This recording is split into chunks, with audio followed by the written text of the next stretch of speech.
تو اسرائیل پر حملہ حماس نے کیا ہے میں رد عمل میں اسرائیل غزہ پٹی کے فلسطین کے جو بے گناہ شہری ہیں، جو سویلین ہیں، جو بچے ہیں، ان کو نشانہ بنا رہا ہے۔ اس کا جو ہتھیار ہے بہت زیادہ قابل بھروسہ ہے۔ تو ان چیزوں کی وجہ سے اسرائیل پوری دنیا کے اندر ایکسپوز ہو گیا، اور اسرائیل چاہ رہا ہے کہ کسی طرح ہم ناکہ بندی کر دیں، ان کو بھوکے پیاسے مرنے پر مجبور کر دیں۔ اگر ان کے راکٹ میں اتنی طاقت ہوتی تو کب کا کب اسرائیل ختم ہو چکا ہوتا۔ تو حماس بھی فلسطین کی آزادی کے لیے جنگ لڑ رہی ہے، کوشش کر رہی ہے۔ حماس کو تمام فلسطینیوں کی حمایت ہے۔ جو فلسطینی ہے ان کے پاس بھی ایک صلاحیت ہوگی، جذبہ ہوگا لڑنے کا، تو اس میں اسرائیل کا زیادہ نقصان ہوگا، توقع سے زیادہ۔ اس لیے اسرائیل زمینی حملہ کرنے سے کترا رہا ہے، صرف ڈرا۔ اسرائیل غلط کر رہا ہے، اسرائیل جنگی مجرم ہے۔ اسرائیل نے جن علاقوں پر قبضہ کر رکھا ہے وہ غلط کر رکھا ہے۔ اسرائیل کو 1967 کی سرحد کے اندر چلے جانا چاہیے، واپس نہیں آنا چاہیے۔ لگاتار جس طریقے سے اسرائیل فلسطین اور غزہ کی جنگ رکنے کا نام نہیں لے رہی، آج میرے ساتھ پورے مدعے پر بات چیت کرنے کے لیے شمس تبریز قاسمی موجود ہیں، جو سینئر جرنلسٹ ہیں۔ کیا سوچتے ہیں، کس طریقے سے دیکھتے ہیں پورے معاملے کو؟ شمس تبریز جی، بہت بہت سواگت ہے آپ کا۔ کیسے دیکھ رہے ہیں آپ اس پورے معاملے کو؟ دیکھیے، آج 13 دن پورے ہو گئے ہیں، 14واں دن چل رہا ہے، اور فلسطین اسرائیل کی جو جنگ ہے لگاتار جاری ہے۔ کوئی بھی فریق جھکنے کو تیار نہیں ہے۔ دنیا بھر سے دباؤ بنایا جا رہا ہے اسرائیل پر کہ وہ جنگ بندی کرے۔ UN میں 2 مرتبہ تجویز پیش کی گئی ہے، لیکن امریکہ نے اسرائیل کا ساتھ دیتے ہوئے ویٹو پاور کا استعمال کیا اور جنگ بندی کو روک دیا ہے۔ تو اسرائیل پر حملہ حماس نے کیا ہے، اور بدلے میں رد عمل میں اسرائیل غزہ پٹی کے فلسطین کے جو بے گناہ شہری ہیں، جو سویلین ہیں، جو بچے ہیں، ان کو نشانہ بنا رہا ہے۔ تو اسرائیل کو لڑنا چاہیے تھا حماس سے، چونکہ حماس سے لڑائی میں، حملے میں اسرائیل کی یقینی طور پر شکست ہو چکی ہے۔ چونکہ اسرائیل کو اندازہ نہیں تھا کہ حماس، جس کے پاس کوئی آپشن نہیں ہے، جس کی کوئی منظم آرمی نہیں ہے، جس کو باہر کی دنیا سے کوئی مدد نہیں مل پاتی، اس کا اپنا دفتر حماس کا غزہ پٹی میں نہیں ہے، تو اس کی طرف سے اتنا بڑا حملہ ہوگا۔ لیکن 7 اکتوبر کو حماس نے بہت بڑا حملہ کیا، اور پچھلے 75 سالوں کی تاریخ میں پہلی مرتبہ اسرائیل پر اتنا بڑا حملہ فلسطینیوں کی طرف سے تھا۔ تو اس میں اسرائیل کی یقینی طور پر شکست ہوئی۔ آپ اس شکست کا اندازہ اس بات سے سمجھ لیجئے کہ امریکہ کا راشٹرپتی، جو جلدی کہیں جاتا نہیں ہے، اس کا لمبا چوڑا سیکورٹی کا معاملہ ہوتا ہے، بہت پہلے سے ان کا جو وقت ہے وہ طے کیا جاتا ہے، وہ امریکی صدر فوراً پہنچتے ہیں، اور اس سے پہلے اپنے 2 منسٹر کو وہاں بھیج چکے ہوتے ہیں۔ انگلینڈ کے پرائم منسٹر ہے وہ فوراً پہنچے ہیں، جرمنی کے چانسلر وہاں پہنچے ہیں، دنیا کے اور کئی بڑے بڑے رہنما پہنچے جو اسرائیل کے سپورٹر ہے۔ تو کہیں نہ کہیں اس حملے نے اسرائیل کو بہت زیادہ نقصان پہنچایا ہے۔ دنیا بھر میں جو اسرائیل کی ساکھ تھی وہ خراب ہوئی ہے۔ اسرائیل نے دنیا بھر کو یہ بتا رکھا تھا کہ بہت مضبوط ملک ہے، طاقتور ہے، اس کی ٹیکنالوجی بہت بھروسے مند ہے، اس کی خفیہ ایجنسی بہت زیادہ قابل بھروسہ ہے، اس کا جو ہتھیار ہے بہت زیادہ قابل بھروسہ ہے۔ تو ان چیزوں کی وجہ سے اسرائیل پوری دنیا کے اندر ایکسپوز ہو گیا۔ اب کوئی بھی سوچے گا، کوئی بھی ملک یہ کہے گا کہ بھائی تم حماس سے اپنے آپ کو بچا نہیں پاتے، جس کے پاس فوج نہیں ہے، جس کے پاس دنیا کی کوئی طاقت نہیں ہے، جس کے پاس جدید ٹیکنالوجی اور ہتھیار نہیں ہے، اس جیسے لڑاکوں نے تمہیں اندر گھس کر کے مارا، 40 کلومیٹر کے ایریا پر قبضہ کر لیا، تمہاری آرمی نہیں کچھ کر سکی، تو تمہاری ٹیکنالوجی کون لے گا، تمہارا ہتھیار کون لے گا؟ تو اسرائیل کے لیے بہت بڑا جھٹکا تھا، بہت بڑا صدمہ ہے، اور حماس کو اس جنگ میں کئی اعتبار سے کامیابی ملی ہے۔ تو اس وجہ سے پوری دنیا اب اسرائیل کا ساتھ دے رہی، جو اسرائیل کا سپورٹ ہے، ورنہ دنیا کے جو زیادہ تر انصاف پسند ہے، کچھ ملک بھی ہیں جو اسرائیل کا ساتھ دے رہے، لیکن اس ملک کی جو عوام ہے وہ فلسطین کے ساتھ کھڑی ہے۔ تو حماس کی، یا کہہ لیجیے فلسطین کی، اس میں ایک بڑی کامیابی ہے۔ اسرائیل کی ہار ہوئی۔ اب اپنی ہار کو، شرمندگی کو چھپانے کے لیے اسرائیل لگاتار غزہ پٹی میں مسجدوں پر بمباری کر رہا ہے۔ 18 مسجدوں کو اسرائیل نے شہید کر دیا ہے، ہسپتالوں پر بمباری کر رہا ہے۔ 14 ہسپتال پر غزہ پٹی میں اسرائیل نے بمباری کی ہے، پانی کے ٹینک کو اس نے تباہ کیا ہے۔ اب تک تقریباً 3500 عام سویلین کی موت ہو چکی ہے، غزہ پٹی میں رہنے والوں کی یا فلسطینیوں کی۔ 13,000 سے زیادہ زخمی ہیں۔ اسرائیل کے بھی تقریباً 1500 مارے گئے ہیں، ان کے بھی 3-4 ہزار کے قریب زخمی ہوئے ہیں۔ لیکن اور اس کے علاوہ حماس نے 200 سے زیادہ اسرائیلیوں کو یرغمال یعنی قیدی بھی بنا رکھا ہے، ہوسٹیج کر رکھا ہے کچھ، اور 5-6 ہزار کو اسرائیل نے پہلے سے کر رکھا تھا۔ اب حماس کی جو ابھی تازہ اپڈیٹ ہے وہ یہ ہے کہ جو پوری جنگ اس بات پر منحصر ہو گئی ہے کہ جن لوگوں کو قیدی بنا رکھا ہے حماس نے، اس کو ریلیز کر دے۔ اب ان کو آزاد کرانے کے لیے حماس سیدھے ڈھنگ سے بات کرنے کے بجائے بے گناہوں کو مار رہا ہے۔ حماس کا کہنا ہے کہ ہم ان کے جو 200 سے زیادہ قیدی ہیں ان کو ریلیز کر دیں گے، لیکن بدلے میں جو 5000 سے زیادہ فلسطینیوں کو قیدی بنا رکھا ہے اسرائیل نے، ان کو جیلوں میں بند کر رکھا ہے، ان کے ساتھ وائلنس کیا جاتا ہے، ان کو ہیومن رائٹس سے محروم رکھا جاتا ہے، تو پہلے ان 5000 قیدیوں کو رہا کرے، ریلیز کرے، ہم ان کے قیدیوں کو ریلیز کر دیں گے۔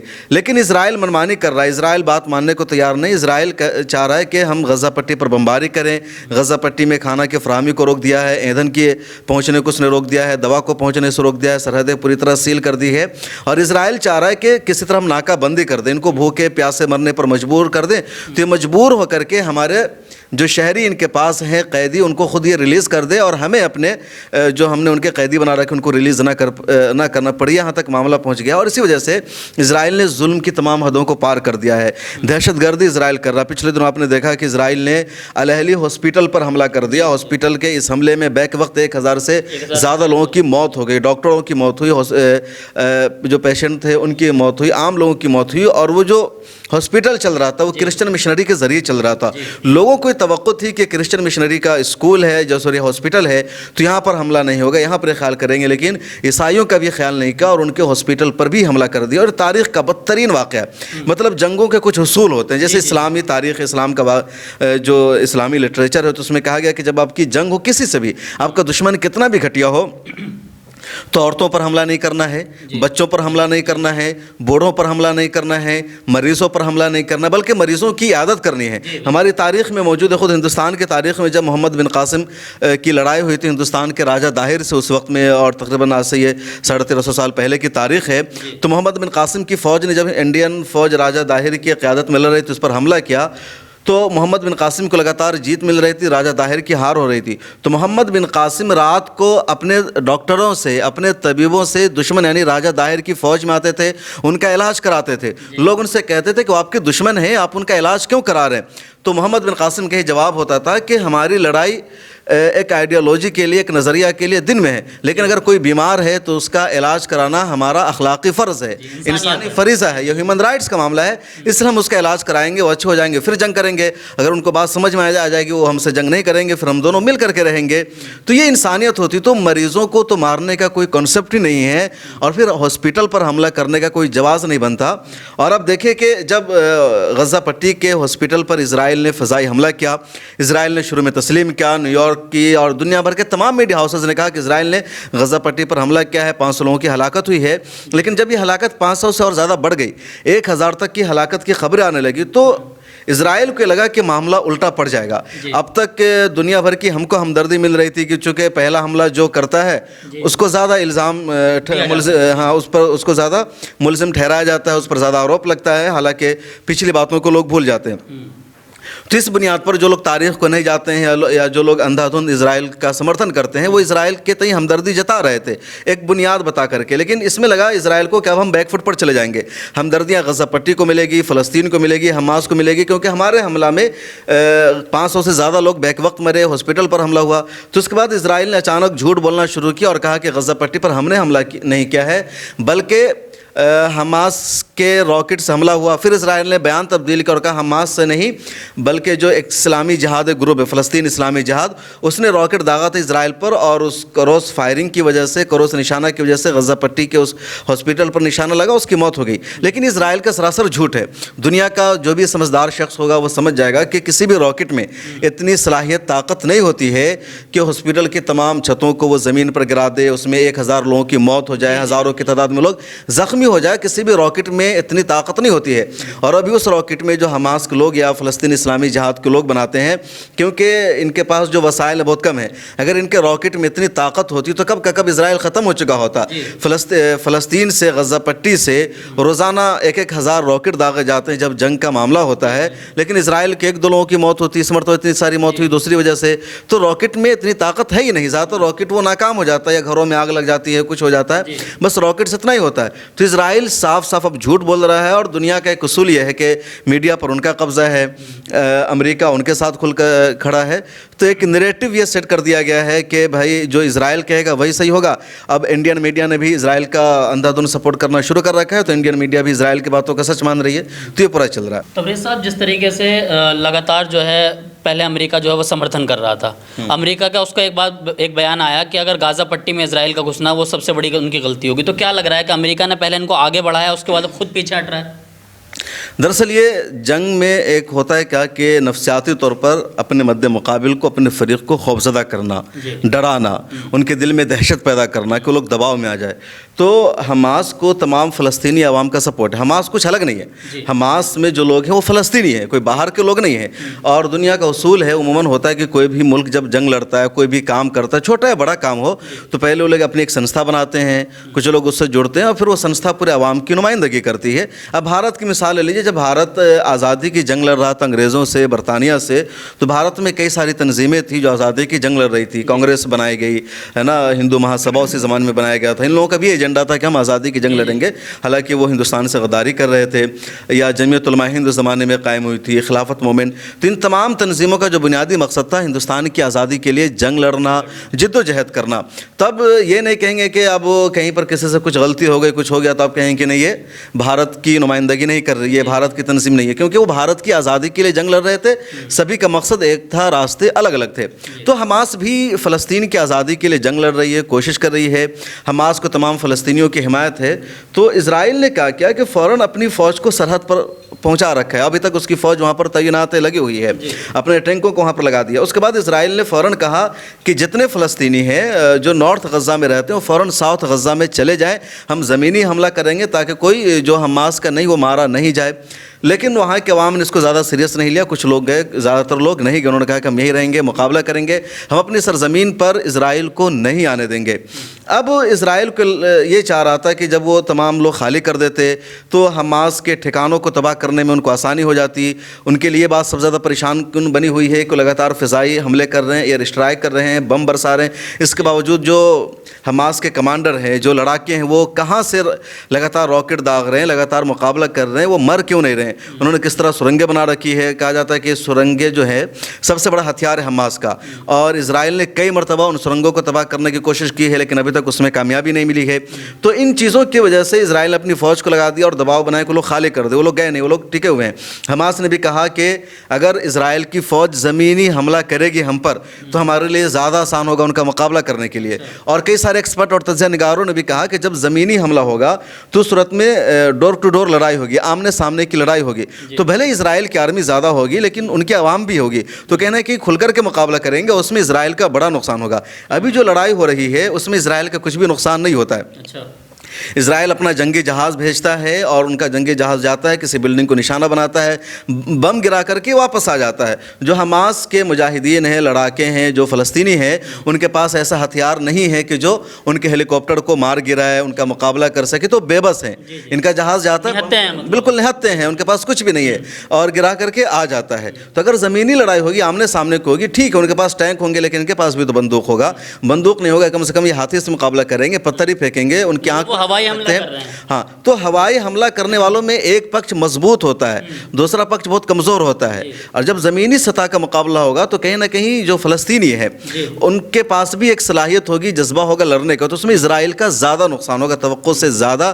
اس لیے اسرائیل زمینی حملہ کرنے سے کترا رہا ہے, صرف ڈرا رہا ہے تاکہ ان کی جو عوام ہے فلسطینی وہ حماس کے خلاف ہو جائے, وہ ان کو الگ کر دے خود سے, اور ہمارے قیدیوں کی رہائی کا معاملہ آسان ہو جائے. جس طریقے سے اسرائیل نے جو ہے اپنا دوتاواس وہ ترکی سے واپس بلایا ہے, تو کیا لگ رہا ہے کہ شاید اب اسرائیل کو ڈر لگنے لگا ہے کہ شاید ترکی بھی حملے میں کودنے والا ہے؟ بالکل, اسرائیل کو بالکل ڈر لگ رہا ہے, کیونکہ جو مڈل ایسٹ کے یا خطے کے جتنے ممالک ہیں وہ سب ایک ہو چکے ہیں. اسرائیل کے اڑوس پڑوس میں جو ممالک ہیں وہ لبنان ہے, جورڈن ہے, سیریا ہے, ترکی ہے, عراق ہے, ایران ہے, سعودی عرب ہے. تو یہ جتنے ممالک ہیں سب پہلی مرتبہ مضبوطی کے ساتھ فلسطین کے ساتھ کھڑے ہیں, حماس کے ساتھ کھڑے ہیں, اور سب ایک زبان ہو کر کے کہہ رہے ہیں کہ اسرائیل غلط کر رہا ہے, اسرائیل جنگی مجرم ہے, اسرائیل نے جن علاقوں پر قبضہ کر رکھا ہے وہ غلط کر رکھا ہے. اسرائیل کو 1967 کی سرحد کے اندر چلے جانا چاہیے, واپس نہیں آنا چاہیے. امریکہ پر تمام ممالک دباؤ بنا رہے ہیں کہ اس کو ہو جانا چاہیے. اور جس طرح لگاتار ایران کے وزیر خارجہ نے حماس کے سربراہ سے قطر میں جا کر ملاقات کی, ملیشیا کے وزیر اعظم ڈاکٹر انور ابراہیم نے قطر پہنچ ان سے ملاقات کی ہے, ترکی کے وزیر خارجہ نے فون پر آفیشیلی بات چیت کی ہے. یہ جو اوپن آیا ہے میڈیا میں, کھلے عام لوگوں نے کیا. اس کے علاوہ بھی کئی ممالک کے رہنما ایسے ہیں جنہوں نے پس پردہ اسماعیل ہانیہ سے ملاقات کی ہے, حماس کے رہنماؤں سے ملاقات کی ہے. تو ان کی رپورٹ بھی ان کو مل رہی ہے کہ تمام ممالک ایک ساتھ ہیں. اسی وجہ سے ان کو بھی لگ رہا ہے کہ جنگ بڑھ سکتی ہے. دوسری طرف ابھی امریکہ نے اپنا ایک بحری بیڑا ٹھیک ہے, یعنی نیوی کو بھیج رکھا ہے بحر احمر میں, جس کو ریڈ سی کہا جاتا ہے. تو ترکیہ نے بھی اپنا بحری بیڑا وہاں مشق کے لیے تیار کر دیا ہے. مصر کی فوج بھی پہلے سے طے شدہ پروگرام کے برخلاف جا کر کے مشق کرنا شروع کر رہی. تو کہیں نہ کہیں اسرائیل کو خطرہ ہے کہ جنگ شروع ہو سکتی ہے, اور اسی وجہ سے اسرائیل نے ترکی سے اپنے لوگوں کو بلا لیا ہے, امریکہ نے لبنان سے اپنے لوگوں کو بلا لیا ہے, سعودی عرب نے خالی کرنے کا آرڈر جاری کر دیا ہے. تو کہیں نہ کہیں جنگ بھڑک سکتی ہے, اور خاص طور پر ایران جب سے کھل کر کے آیا ہے, کیونکہ ایران کو خطہ میں بہت بڑی فوجی طاقت حاصل ہے. ایران کے سپورٹس, ایران کی کئی سارے ملکوں میں مداخلت ہے وہاں پر. مطلب یہ جو اسرائیل اور فلسطین کا ایریا ہے, ان کی سرحدیں جن ملکوں سے ملتی ہے, تو ان میں سے کئی ممالک ایسے ہیں جہاں ایران کی براہ راست مداخلت ہے. اسرائیل کی سرحد ملتی ہے لبنان سے, اور لبنان میں حزب اللہ ہے. حزب اللہ وہاں کا بہت پاورفل گروپ ہے. لبنان کے پاس آرمی نہیں ہے, جو لبنان کے آرمی کا کام کرتی ہے وہ حزب اللہ کی آرمی کرتی ہے, اور حزب اللہ کے ہاتھوں 2 مرتبہ اسرائیل کو شکست مل چکی ہے. حزب اللہ کو پورا سپورٹ ایران کرتا ہے, تو اسرائیل کو ڈر ستا رہا ہے حزب اللہ کا. حزب اللہ نے کئی حملہ بھی کیا ہے. اس کے بعد اب دیکھیے کہ جو اسرائیل ہے اس کی سرحد ملتی ہے شام سے, اور شام میں بھی ایران کا بہت زیادہ اثر و رسوخ ہے. شام کے جو صدر ہے بشار الاسد, ان کے ایرانی رہنماؤں سے اچھے تعلقات ہے. کئی مرتبہ ایران نے مدد بھی کی ہے ان کی. روس کی بھی بہت زیادہ مداخلت ہے, اور روس اسرائیل کے خلاف ہے, تو وہ ڈر ستا رہا ہے. اس کے علاوہ آپ لیجئے عراق کی بھی سرحد کہیں نہ کہیں مل جاتی ہے. عراق میں بھی ایران کا بہت زیادہ اثر و رسوخ ہے. آج کی تازہ خبر یہ ہے کہ یمن جو بہت زیادہ دور ہے اسرائیل سے, سرحدیں ملتی نہیں ہیں, وہاں سے حوثی ملیشیا نے میزائل حملہ کیا ہے, اسرائیل پر نشانہ بنایا. 3 میزائل انہوں نے داغے, حالانکہ امریکی نیوی نے ان حملوں کو ناکام بنا دیا. تو اسرائیل لگاتار خطے میں اکیلا پڑتا جا رہا ہے, اور 70 سال سے زیادہ ہو گئے اسرائیل کو, ابھی تک خطے کے کسی بڑے ملک نے تسلیم نہیں کیا. انہی سب کوششوں کی وجہ سے اسرائیل لگاتار کوشش کر رہا تھا کہ سعودی عرب سے اس کا سفارتی رشتہ بحال ہو جائے. اس حملہ سے پہلے بات چیت بھی چل رہی تھی, لیکن اتنا بڑا واقعہ ہو گیا کہ اب دوبارہ سعودی عرب سے اس کے رشتے بحال نہیں ہو پائیں گے, اور پھر تنہا پڑ جائے گا خطے میں اسرائیل, اور اس کا نقصان ہی نقصان ہے. تو صاحب ایک آخری سوال ہوگا کہ دنیا بھر کے مسلمان جو ہیں وہ کہیں نہ کہیں وہ فلسطین کے ساتھ ہیں. اس کی ایک اہم وجہ کیا ہے کہ کیا مسلمانوں کی آستھا وہاں سے جڑتی ہے, جیسے مسجد اقصیٰ کا بار بار چیزیں آ رہی ہیں سامنے, اس کے بارے میں؟ دیکھیں, 2 اہم مسئلہ ہے.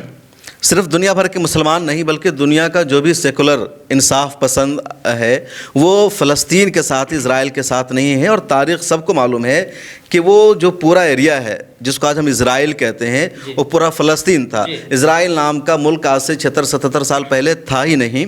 برٹش امپائر نے زبردستی فلسطینیوں کی سرزمین پر دنیا بھر کے یہودیوں کو لا کر کے بسایا, اور پھر ان سے وعدہ کر کے ان کا پیسہ انہوں نے کھا رکھا تھا. ان کو کہا کہ تم ایک ملک بنا لو, اور برٹن چپ چاپ چھوڑ کر اس جگہ کو چلے گئے. تو ایک ملک ان کے لیے بنا دیا. تو اب دنیا کا جو بھی, اور پھر اسرائیل نے کیا کیا کہ پھر اس نے جو فلسطین کا آدھا ایریا بچ گیا, تو چونکہ یونائٹڈ نیشن نے تقسیم کر دیا تھا 1947 میں کہ 56% جو ہوگا وہ اسرائیل کا ہوگا, اور بقیہ جو تقریباً 46% کا جو بچا ایریا تھا وہ اس 44% ایریا وہ معاف کیجیے گا اس کو فلسطین کو دے دیا گیا تھا. یہ تقسیم کر دیا UN نے. لیکن اسرائیل نے کہا کہ جو 44% فلسطین کو دیا گیا تو اس پر بھی دھیرے دھیرے قبضہ کر لیا. اب 8-10% بچ گیا ہے فلسطینیوں کے پاس. تو پوری دنیا کو صاف دکھ رہا ہے کہ اسرائیل نے پورے فلسطین پر قبضہ کر لیا. اسرائیل اقوام متحدہ کی قرارداد کو نہیں مان رہا ہے.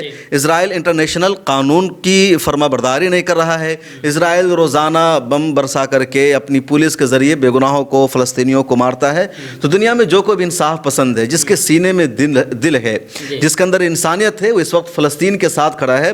اب دیکھیں, امریکہ کی حکومت اسرائیل کا ساتھ دے رہی ہے, لیکن امریکہ کے جو یہودی ہیں وہ خود فلسطین کے ساتھ کھڑے ہیں, اور کہہ رہے ہیں کہ یہودیوں کے نام پر تم مسلمانوں کا, فلسطینیوں کا قتل عام مت کرو. فرانس میں پروٹیسٹ کرنے پر پابندی لگا دی گئی ہے, لیکن لاکھوں کی تعداد میں عوام فرانس میں, پیرس میں سڑکوں پر اتر کر فلسطین کی حمایت کر رہی ہے. برٹن واضح طور پر اسرائیل کے ساتھ ہے, لیکن وہاں کی جو جنتا ہے وہ فلسطین کے ساتھ کھڑی ہے. اور دنیا کے تمام ممالک کی مثال لے لیجیے, اور تمام مسلمان ممالک بھی کھل کر کے ساتھ کھڑے ہیں. تو ایک تو وطنیت کا معاملہ ہے, ہیومینٹی کا معاملہ ہے, اور انسانیت کے معاملے پر تمام لوگ کھڑے ہیں. دوسرا معاملہ مسجد اقصیٰ کا ہے, اور تمام مسلمانوں کے جذبات اس سے جڑے ہیں, کیونکہ جو مسجد اقصیٰ ہے مسلمانوں کا تیسرا مقدس مقام ہے. روئے زمین پر خانہ کعبہ کے بعد دوسری وہ مسجد ہے جس کو وہاں پر تعمیر ہوئی.